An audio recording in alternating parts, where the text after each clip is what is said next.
ازيكم يا شباب، يا رب تكونوا بخير وفيديو جديد. قبل ما ابدا الفيديو ما تنساش تصلي على سيدنا محمد عليه افضل الصلاه والسلام، دي اهم حاجه عندي. زي ما انت شايف احنا هنجرب فلتر النهارده على صور كتير، وهقول لك على شويه حاجات كده تظبط بيهم الفلتر عشان يطلع معاك زي الصوره بالظبط. لازم قبل ما تحط الفلتر تظبط الوان الصوره. يعني ايه؟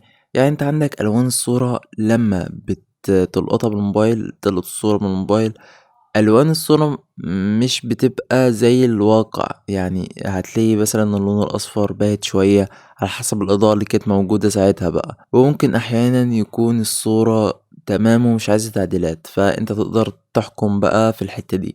شوف الصورة لو باهتة أو فيها ألوان باهتة أو فيها ألوان مزارة، لازم تعدلها على لايت روم الأول، وبعد كده تحفظها، وبعد كده تضيفها تاني. يعني تعدل وبعد كده تحفظ الصورة، وبعد كده تضيفها تاني على اللايت روم عشان تقدر انت تضيف الفلتر من غير ما التعديل الاول يروح. الحاجة التانية اللي عايز اقولها لك، الفلتر ده هيمشي مع جميع الصور، بس اهم حاجة تشوف اضاءة الصورة عاملة ازاي. دي حاجة ملهاش علاقة بالفلتر على فكرة. انت لما تيجي تصور حاول ان انت تصور الاضاءة سوفت كده، ما تكونش اضاءة حادة قوي، يكون مصدر الإضاءة جاي على وشك مش عكس مصدر الإضاءة، لأني بشوف الصور دي كتير جدا، دي ما تنفعش، دي تصوير خطأ، فهيبوظ الدنيا خالص. حتى لو الفلتر ب1,000,000 جنيه هيبوظ. دي حاجة ملهاش علاقة بالفلتر، لأن الحتة دي بتظلم صناع الفلاتر كتير. لأن انت عندك دلوقتي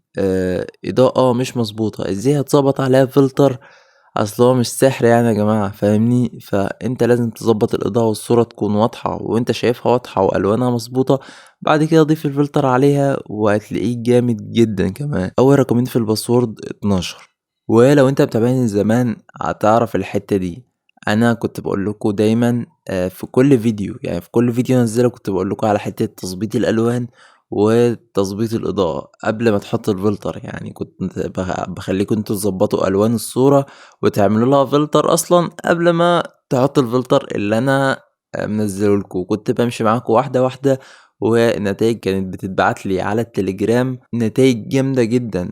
آخر حاجة عايز أقولها لك، لايك وسبسكرايب بقى عشان تعبي ما يروحش على الفاضي، لان انا بتعب في الفيديوهات دي جدا وما بتجيبش فيديوهات كتير زي الاول. وبس كده، تاني رقمين في الباسورد 13، وبس كده. اشوفك فيديو جديد، سلام.